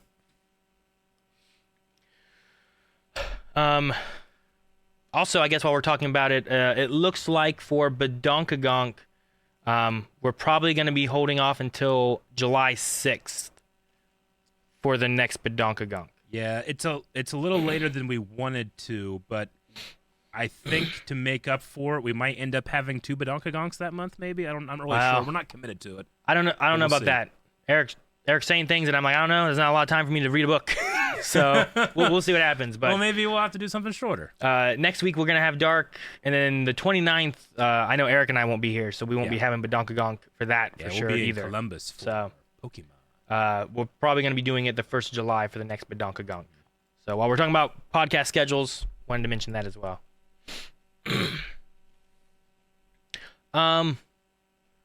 Blossom Backspin. This may be more towards Rick. I don't know. Have any of you guys read the manga Chujin X? It's by the same author that wrote Tokyo Ghoul. He is also a big Togashi fan and wrote the Hisoka spinoff. I can highly recommend it. I Ahsoka spinoff? I have not read any of those. Nope. I have not. So, but I miss Hunter x Hunter. they are highly recommended. Okay. Good to know. Captain Awesome, with just having the Summer Games Fest, and you may have already talked about this, what games are you mostly looking forward to? It's cheating for me to say Outlaws just because it's a Star Wars game, and as I previously said, it's kind of like my replacement religion. I think I have two that I'm really excited for, Yeah. especially, which is Star Wars Outlaws and the new Spider-Man game coming out this year. Those are two that are high on my list. Yeah. I also have some interest in a few other games. One that I'm interested to just kind of keep an eye on is the, what's it called? Stormgate, I believe is the name, which is it's a new RTS that has some people behind like StarCraft and stuff that worked on StarCraft behind it as well. So that's one that I'm kind of interested in as well. And then Starfield looks interesting. I don't know. It seems so big, and I don't know when I would have time to play it. Like I've not had time to do Zelda, and that's a very big world too, and lots of things to do. Whenever there's a big, giant game that I'm starting, especially if it's off stream and I'm at home, there's always this. I first have to get over this immense sense of guilt, in that I have so much more I could be doing, but I'm gonna sit here and play this game. Right? Sure. There's just too much to do, not enough hours in the day. Like Spider-Man's gonna be a bigger game, bigger world than what it was last time. And I need to play Miles. I never played Miles. You never played Miles, man. I'm gonna have to catch up on it. Miles is really good. Yeah. I really enjoyed that. There's a after the game like quest that you do that's so good too. Yeah. So after you beat it, make sure that you don't stop playing, and also like go back into it, and you unlock like an extra quest. Yeah, I don't think I played much DLC of the original game. Do I need to make sure I do that too? Or? I don't know how important they are. Okay. But having Miles and the other game under your belt is probably helpful. Gotcha. Which Miles, I believe, is the DLC. It was just also re-released in PS5 form as like a new special edition that had there was like Black Cat stuff that I didn't do. That's true. There is the Black Cat Tombstone and that kind of stuff as well.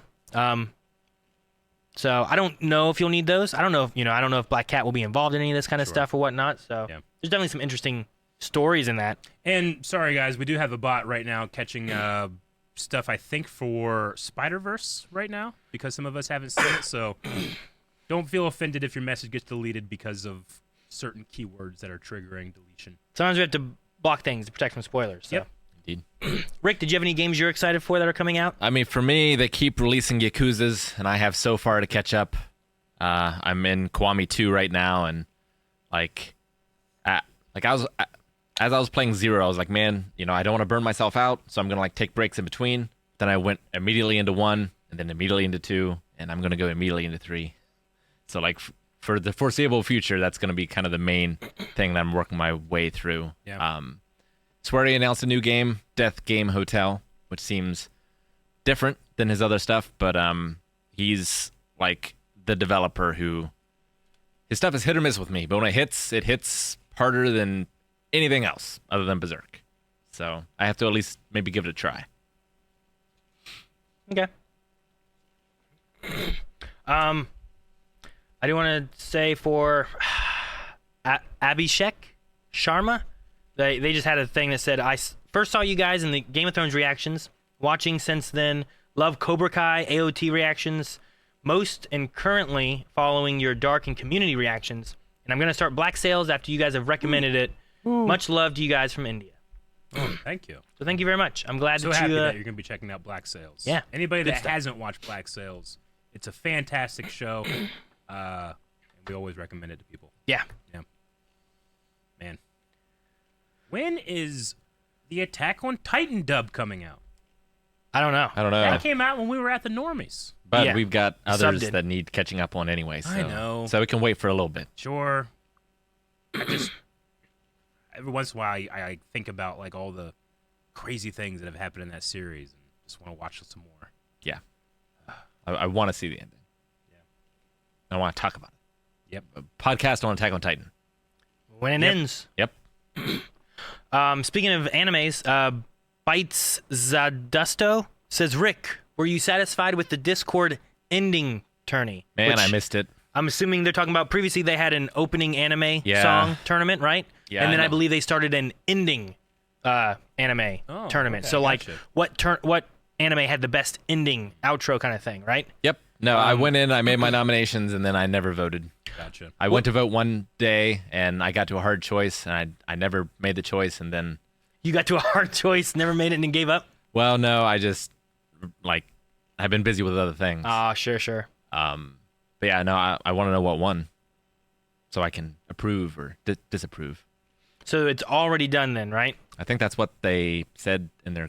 Do you know what the rules were for it? Like, could you only have like one ending from a franchise kind of thing? No, absolutely not. Oh, okay, so like every Naruto ending could be in there. Yeah, yeah, because I had I think 3 ReZero endings in my nominations, and Wait, how many nominations you get? Like, was it 64? You could nominate 64 endings. It was either 64 or 32. That's a lot of nominations. You know how many It you was can not nominate? enough. You let can me tell nominate you. one. Oh, okay, Kaguya-sama. Yeah, I can feel it. Okay, gotcha. Kaguya-sama? I don't know that one. Kaguya-sama. Yep, that's Yeah. what I said. I don't know. I don't know that one. Yeah, it's got I think more than one ending, if I remember correctly. I haven't seen the show, but I listen to anime music, and Was the winner Jujutsu special one. Kaisen? No, what? no, Who was the winner? Kaguya-sama. Kaguya-sama? yeah, it's something I haven't seen yet. Okay, well, I feel like I've heard of this one. I refuse to. Did we have it on a poll ever? Jujutsu Kaisen's versus the I feel like it was on an anime poll once, right? Yeah, yes. Along yes, with like the first time we had Owl House on there and stuff. Yeah, Because there's so- a few things I'm like, I don't know what these two animes are at all. yeah. So in particular, it was Chikato Chika Chika, which is it's so good, but it went up against Let You Down for Cyberpunk Edge Runners. Okay. Let You Down beat Lost in Paradise. Lost in Yeah. Paradise, pretty good. Yeah, I've got to disagree with that, unfortunately. Wait, what? Did anyone nominate that one Full Metal Alchemist Brotherhood one where Now- it's like Now, on the other like, side of the right? bracket, there was Hunting for Your Dreams, which was the best Hunter x Hunter ending, Yeah, if you guys remember. I remember. Fantastic. Ugh. That might be what it's called. It starts with them going down like a railroad. Let It Out lost to. It's like a curving tunnel. I remember that. I remember the visuals more so than anything of it. But Yes, I just yes. remember that one. That one just sticks in my head of just like being just such a hype song, and I was always like, oh yeah, like it's over, but I'm so hyped. Yeah. Yeah, it's a good one. It lost to Attack on Titan, the final season, part 2. ending. Okay. I don't remember what that is. But yeah, a lot of solid ones in this. Yeah, I can't be mad with the ending. That won. So, good job, guys. Good job. And I'm happy that Fly Me to the Moon made it on the list. Frank Sinatra? Maybe. Fly me to the moon, right? Maybe. Is it that? It might be. Yeah, so it couldn't just be. It had to be a version of the song like specifically for the anime. Was like one of the requirements. But yeah, good stuff. Okay. Well, the next question we have then is from Malik, who says, "Is there another Star Wars celebration vlog video? Really enjoyed the first one." And I don't know if they're referring to the first one that we did, like what Celebration in Chicago. But if you're talking about the one from London, there is one from London on the Wave Squadron channel. Yep, you can find it on Wave Squadron right on YouTube. Yeah, but we only have one from London. We didn't do any more from London. If you've already seen that one, so if you haven't seen it, I don't know, what is it? 10 minutes long? It's not. I don't think it's too long, is it? It's 15 more than maybe? 10, but it's pretty good. I feel like it's not super long. It's fun. Man, is it that long? It's almost half an hour, I think. Wow, really? Man, didn't feel that long. Okay, maybe when I watched it, maybe it's better.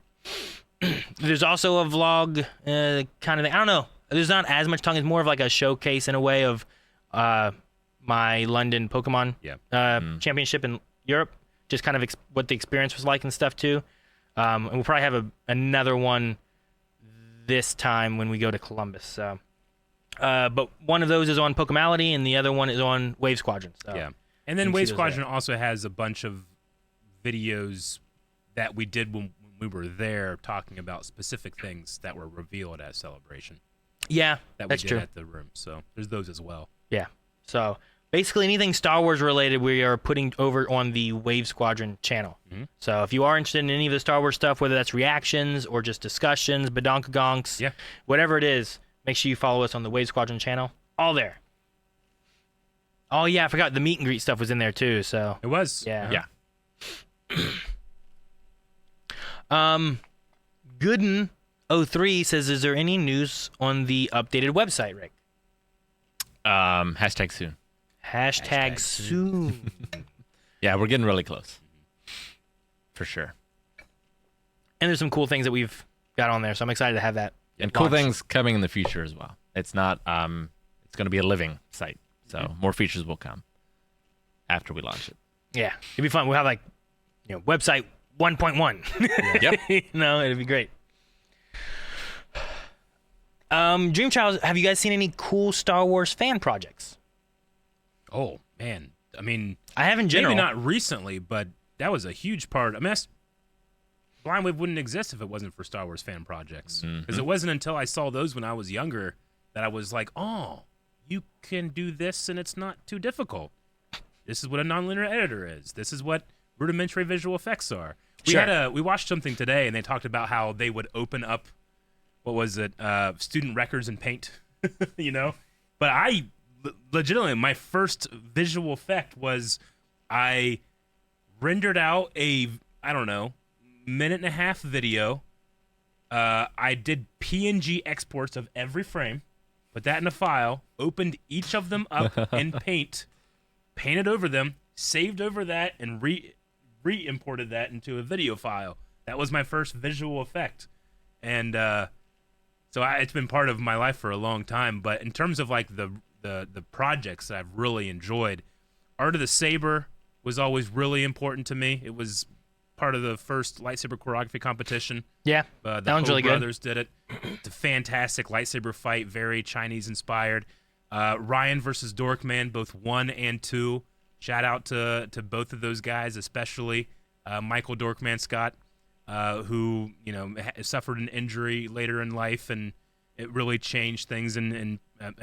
But he's also come back from that a lot. So those, like, without those maybe 2 projects, I don't know if I would have been inspired to start doing stuff with my camera. Sure. Yeah. And that just brought all of us like working on that kind of stuff too together, and then now we have Blind Wave. Yeah. But also things changed when I saw Troops for the first time, which was the Cops version. That was going to be Star one. Wars Cops. Is it Troops or Troopers? It's called maybe it was. I think it was called Troopers, right? It's Troops or Troopers. That one was one that sticks in my head, and then what's the? It's like the dying stormtrooper. I don't. The injured stormtrooper. Stormtrooper, yeah, that's Brian Finifter, I think, that did that. Yeah. One. It was called Troops. It was called Troops. It just those are 2 that I remember being like, This armor kills you when you get shot? yeah, like just funny fan filmy kind of things, and I enjoyed those a lot. So mine, I don't know if you guys remember it. It's Grocery Store Wars. Grocery Store Wars. Yep. Yeah. Hardware Wars. I remember those. Those were fantastic. Hilarious. Yeah. At the time. Really funny. Lucasfilm used to run a fan film contest back in the day. Like, they'd have specific rules, but they would let you use like specific tracks and stuff. I wonder why they stopped doing that. But I haven't really checked out a ton of recent ones. We've watched They started hiring them all instead. Yeah, well, I suppose so. Yeah. How many stories have you heard where it's like someone did something and then they got hired or brought in to edit or do visual effects or make droids or whatever, R2 builders. Yeah, no, of course. Well, why wouldn't you? I would hope one day that they would do that with lightsaber fighting. But maybe we should put out another lightsaber fight to be able to. We haven't done one in a get while. out Yeah. there, All right. Billy B or Billy Bell maybe. There's a 311 at the end. Okay. Has Eric or Calvin checked out the new Walking Dead show on their own time? I feel like it's pretty damn good start. Dead City, I think. I've heard of what it Dead is? City, and then there's like an anthology type of one coming out too, right? Tales of the Walking Dead or something like that. No, I haven't checked any of them out. When we finished Walking Dead, we did say like this might be a good jumping off point for us right now. I liked The Walking Dead but for as long as it ran, it has its hills and valleys, and I wasn't like super hyped for it to necessarily continue, but if the show comes out, people really like it, and they campaign for it, never say never. I probably won't watch it on my own. I'll always have it, like, potentially. Maybe it's something we do check out on the channel. Sure. I haven't watched it. I haven't caught up on The Walking Dead in general, so I still need to check that part out. But,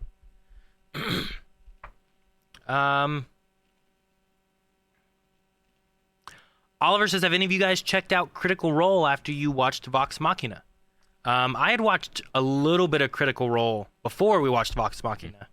And then after it, I was, especially during when we were watching Vox Machina, I was like watching some of the Critical Role, but I also didn't want to like spoil what I didn't know necessarily. But a lot of that was all taking place before the events. So then I was like, well, how far are they going to go with this? And is it something I should keep watching, or should I not know more, or what? So I haven't watched it in a while now. Yeah. But there's a lot, so I feel like I need to like go back and catch up.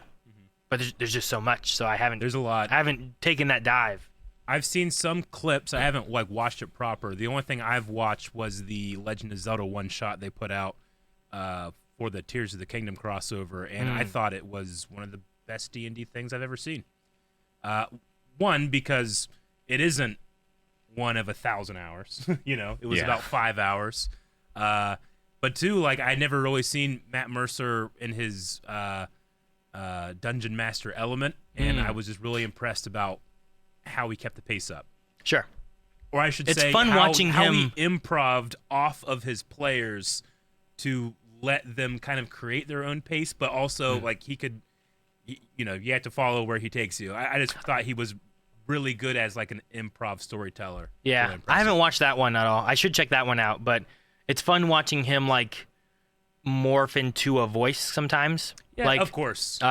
There's times that he would have some character and you'd see him go from like this to like, hello, you know, and like he just changes like a personality almost, and he starts doing different mannerisms or something, and it's fun seeing those elements. And it's that voice actor thing, and I think Eric and I talked about this recently. Maybe it was Kung Fu Panda, but like with voice actors, lots of times they get that physicality and they'll go crazy in the recording room just to make sure their voice is hitting the key that they are wanting it to hit, to get whatever that emotion is out there.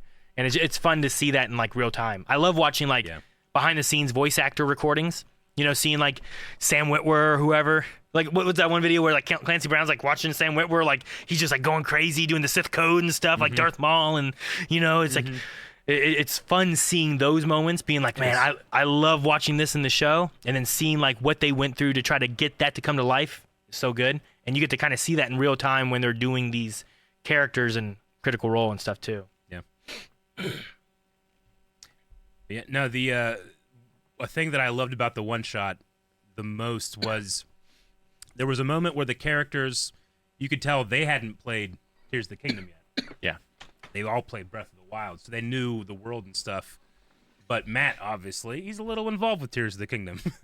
And so he's kind of describing the situation. They come with the plan, and me, being a person that has played it, I'm like, that ain't going to work. That's not how that works. And you can see him be like, and he solved it. He was able to kind of like just give enough suggestion where their plan actually would technically work. It was just a little tiny bit of thing, but you could really see him there being like, I don't want to put a, like, I don't want to rain on the parade. They're having a fun time. Yeah. And if it was normal D&D, well, you can make that decision, But I think because he was like, well, Nintendo gave me like permission, and I don't want to like, like he was like, you could maybe try this, and it suddenly worked, and it was a really cool moment. So I was really impressed by his way to just kind of like switch things on the dime. That's cool. To suit how much fun the players were having. That's really neat. There's I didn't think about it, but it made me want to try DM stuff. Yeah. Yeah, honestly. No, I mean, you could do really well. It just depends, like, the idea of, like, storytelling and stuff, too. And then that improv nature of, like, how to progress the story, sometimes in the way you want, but also taking into account what the players are trying to do. And it can be a tricky, like, amalgamation of bringing these things together. Yeah. But the system they were playing was a lot more simple, too. It was something Apocalypse Now. No. The rolls was like 1 to 6 is a failure. Yeah. 7 to 9. No, we played that for our most recent zombie. We did. Yep. Yeah, you're right. Yeah. Yeah. A flavor called Monster of the Week. it has that yes, but no but. But they modified it so that your 3 skills was power, wisdom, and courage, which are the 3 parts of the Triforce. I thought Sure. that was really cool. I don't even think about like the voice acting of Matt Mercer is in both of our games. Yeah. Like Survivor has like different people you can talk to and stuff, and there's been various times I'm like, that's another Matt. Yeah, like I'm sure. positive it's another Matt Mercer. Yeah. Though there was one voice, Eric, that I came to at one point, and like I didn't catch it right away, and then chat was like, "That's Sam." Oh, I'm really? like, oh, is that Sam? That's Like, good. no, talk again. I'm like, dang it. Yeah. So, No, I mean, that's the case. Sometimes it's fun to find out after, but sometimes you also like, man, I wish I knew that so I could have appreciated it even more, right? Yeah. But I get Well, you. there's some voice actors that I think like when I know it's them, like, oh my gosh, oh, it's so good. I'm so excited that they're here. They just bring so much energy into it sometimes and stuff.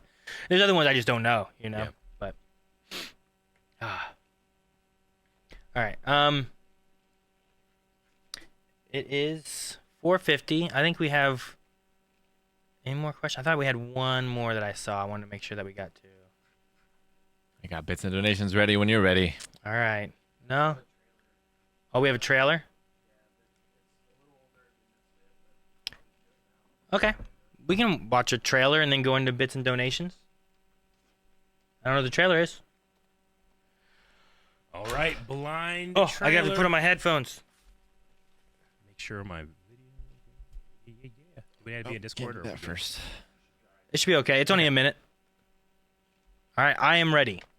also ready? Not ready. Rick is not ready. Ha, trailer time. No signal. I can watch it off Eric's. It's fine. This one is mostly not for you anyway. Okay. You won't have sound, Rick. This is mostly not for Rick anyway. No, I should still be able to hear it. Ah! I can do this. I'm gonna hide my powers and be a normal Superman. man having a normal day. Hang on. Starting now. Is he Barry? Ah! Thinks they know the Man of Steel. But you've never seen the son of Jor-El like this before. Who am I? Huh? What was that? Superman! I'd like to interview you for the Daily Planet. Sorry, no comment. Lois, these are the new interns. I want you to show them the ropes and get... They can help me with the story. If we break this, we'll become real reporters. This is the story of the century. Who is Superman? Lois, I know what Superman is. Huh? You think he's a plane? It kinda looks like a bird. My Adventures with Superman. 2-episode series premiere. Thursday, July 6th at midnight. On Huh? Oh, on Adult Swim at Next day midnight. on That's interesting. That is interesting. Adult Swim Midnight Superman? Yeah. So like a younger Superman cartoon. Sure. Like when Clark's just starting, maybe. That looked interesting. Yeah. Yeah. Felt different a little bit for Superman too. I like the art style too. Yeah. Yeah. Why It is it had, not for it had me, an Jake? anime feel to it, didn't it? I said, why is that not for me, Jake? I've seen Superman. Why is that not for I'm the only Rick? one here who's, I think, has seen Superman, the animated series. I certainly haven't. Yeah, seen but all of Rick, you don't I've seen Superman 4, The Quest for Peace. Superman. Exactly. Love That's it. all you need. You're right. I am wrong. That's your Superman. You should watch Superman and Lois, Rick. You should watch that. I should. So good. It sounds really good. I think it you, sounds I think like something I would love. I think you would like it. I don't think you would like the Flash. You might like the Flash in season 6 or 7. Like I somewhere in that. gave The Flash 4 episodes. Well, yeah, you watch the good Flash. Oh, dear. Like season 1 of the Flash, season 2 of the Flash, like it got into some really good stuff. And there's just, of course, some fillery things and stuff. There's definitely some Flash that I think you might like because it's just like, what are they doing? Sure. Sometimes. Yeah. I tried to defend as much as I could, but it's. I mean, I honestly feel that you might like some of the stuff I hated way more than I. I think you would. I probably would. I think you would. That's why I'm like, I think the later seasons he would like. So. All right. 'Cause Well, it definitely felt like at a certain point, people were tuning in to see how much I disliked certain things. all right. Well, we are gonna get into bits and donations and all that, subscriptions and stuff, and we will check out some memes that have been created for Blind Wave while we do it. So. All right. I can't see them while I do it. So, Oh, you can't see the You got Matt 'em booty. right here. These two faces are well chosen. indeed. All right, we'll start off with Marvelous JJ, who resubscribed for 29 months. Thank you very much. Thank you, JJ. Sean Davis, hang on. 15. What? I forgot that was a quote I said. Good things came out of that booty. Well, this must be rookie because it was made so quick. Ah. All right. Sorry, Rick. Continue. Bat. Yep. Very nice. A keys, Rick. I also love that. Who because opened the I was windows in that using- room? That's what I want to know. What's that? There's sun in that room. That's not supposed to happen. That's true. Yeah. I also love that because I was using the Darksaber in this picture, the Master Sword can glow. Yeah. Sean Davis, 15 months. I'm almost legal. Okay. Thank you. Yeah. I kind of explained what happened here, Rick. You did. Just because it was so important to your Ocarina of Time playthrough, but I did in fact find a new deity in Breath of the Wild. That chicken has a hell of a pompadour. Yeah. I know. It looks majestic. Yep. So good. Yep. If you scared them, sometimes they lay eggs. Cook omelets. Okay. Oh no. Splatoony Looney, 35 months. Hey guys, what's good? What's good? Doing good. Games and stuff. Yeah. I'm supposed to have a date night Smash tonight. tomorrow. That's good. Smash tomorrow is gonna be good. I came into work today and Melanie goes, "You want to have a date night?" And I'm like, "Yes." But I feel like it's a trap. It's a It ju- trap. It just came out of nowhere. It surprised me. So that's what's good. Cool. Jay Bedford, 50 bits. Hey guys, big fan since the first Elseworlds episode. Apologies, as I asked the other day, but stream was choppy. I'm curious who in the group knew that Arlen Sorkin was the original voice for Harley Quinn. Tara Strong didn't actually voice the character until Arkham City. I certainly didn't know that. I first watched those shows when I didn't even understand the idea of voice actors. I Yeah, have learned that since because I was under the impression Tara Strong did it back originally. And then at some point I was trying to look something up and I found that it was not her. And I'm like, oh, okay. She just emulated that later on. Okay, next one. Thaddeus J. Spider, 31 months. Thank you very much. Thank you, Thaddeus. Thank you very much. Yeah, so we had the bat, and I think we talked about them maybe, but we had giant hornets. I don't know if we talked about the horns. They Did we not? were so They big. were so big. Well, you guys saw them, and I what- didn't see them the second time. I don't think we ever talked about it in the podcast. Yeah. This comes from, I think it was either on TikTok or Instagram that we posted, where it was you guys, Oh, right? yeah. That's why there's the quote at the bottom where it's like, "Don't got no Geneva Convention with you, bitch," because like Calvin was like, "We I killed you, remember. yeah." We got thumbs, bitch. Yeah. Yeah, I'm like, oh, that was my thing. I forgot about that. But no, there was a time upstairs and like there was like just a real big hornet too, like on the up top Now, floor. when we say real big, like you like to think that you know what that means. but No. You do not know what that means. It was too big. It was like I think it was bigger than this pin cap. It was- like yeah. like the entirety of the pin cap. I think it was bigger than that. 100%. It looked like someone had made a robotic hornet to spy on us. Yep. But they couldn't make it Yeah. small enough. Uh, They didn't have enough parts. It was bigger than the bee from Richie Rich. Oh my God, yeah, it's perfect. The Richie Rich bee. Yeah. Yeah, I would say it's too big. So It's too big I to live. Oh. We destroyed it. this big. Yeah, so I came upstairs and I think DeBaba and some people were like worried and like, what do we do? There's a big old bee. I don't know. And then it like at one point got low enough in the big window, like it was upstairs and it was up on the ceiling and stuff. I'm like, once it got low enough, I took like his book and I just got it. And I'm like, all right, Smoosh. done. So, and then there was another one downstairs that found, and actually after that one, there were like two more found in an event. Yeah. So we're like, oh my God, there's an was the first one infestation I- somewhere. Oh. So we haven't seen any for a little while, We have. which is lucky. Oh, we had the lucky. exterminator come But in. we had someone we come in. texted our Yeah. landlord, and he's like, "All right, yeah, I'll call someone. We'll get those bastards." Worried. We were fighting for our lives. It was fine. It wasn't coming at your face. It was trying to get out the window. Yeah. Not like the bat. yeah. Although hornets are just sons of bitches. Like they don't care. They're like the badgers of the air. What? I know I The keep honey tempting fate. badgers of the air, right? Yeah, honey badger. I know I keep tempting fate, but I've never been stung. Yep. We'll have to have a damn. What was the name of that show with Rogan? Fear Fear factor. Factor. yeah. Yeah. Yeah, maybe I have like a secret superpower where it's like unstingable. Maybe. You know? Maybe you're made of bees, like the Lamia.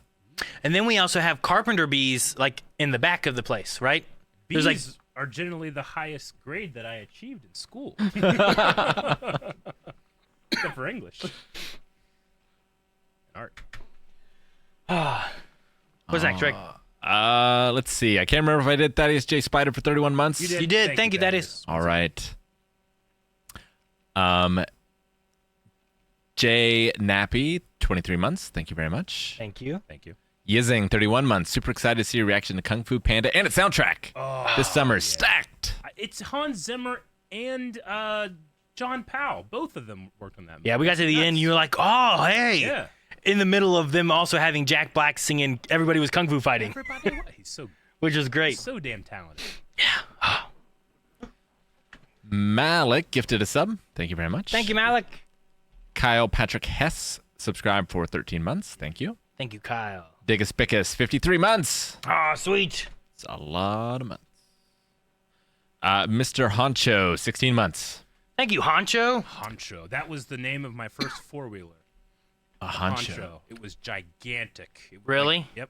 And I crashed it into our garage. I Right almost. after my mom told my dad he should be wearing a helmet.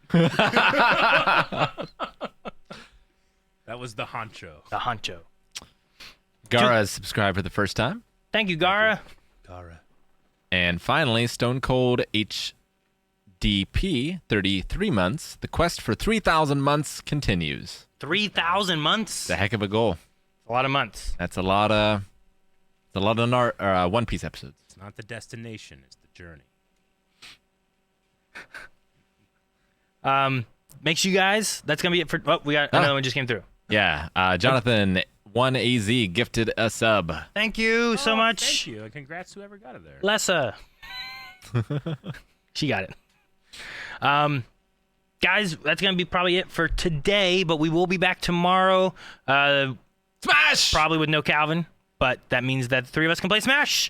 We're going to be some practicing some 1v1s, and it'll be a fun time. Looking forward to that. So I'm not. Aaron's been practicing, and he has my number now. No. It's been rough. No, well, I've won some. it's been, yeah, true.